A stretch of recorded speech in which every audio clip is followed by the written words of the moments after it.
Hey, what's up everybody? Welcome to the channel. Today's video, I'm making you a quick build guide for the Striker Titan or Arc Titan that's going to carry you through the next DLC, which is the Edge of Fate, and in the future ahead. So without further ado, let's get into the video. Alright, so as I mentioned, we're going to talk about the Arc class or the Striker subclass for the Titan.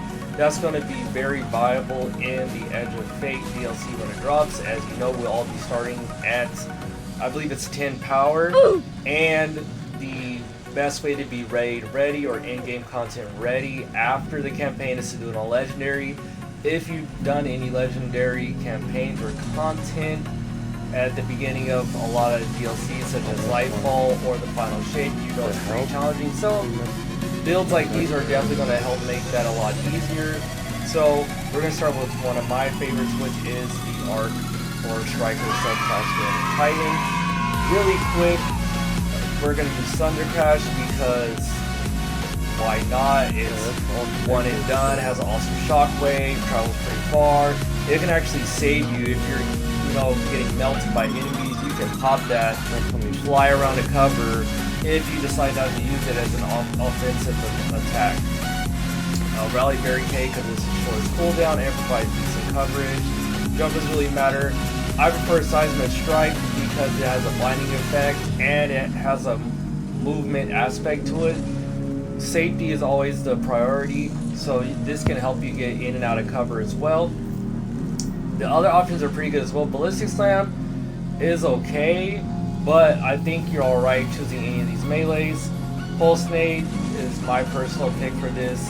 Once again, the grenades are up to you. Wow, and then the Aspect's Knockout because it does a lot of damage and also helps you trigger health regeneration, which is key for this subclass. And then Storm's Keep, which builds into Bolt Charge when you pop your Rally Barricade. So Bolt Charge, essentially, if you're not familiar with it or has been living under a rock or took a break from Destiny 2, essentially Bolt Charge stacks up to 10. Once you get 10, it summons its huge lightning bolt, almost like Cloud Strike. So you can turn any weapon into a mini Cloud Strike, essentially. It's super great for ad clear and damaging single targets. And then going into the aspects, we have Spark of Frequency. Once again, while you're amplified, you'll build up more Bolt Charge. That's what we're going for in this build, building up Bolt Charge and Amplified, because Amplify also offers damage reduction as well, which is key to survivability. Oh, that's very cool. And then of course Spark of Feedback to go with Knockout. We're taking melee hits, we're going to dish out more melee damage, which will trigger health generation. And then Spark of Discharge, so when you get those ionic traces from your arc weapon kills, it'll give you more Bolt Charge so you get that faster.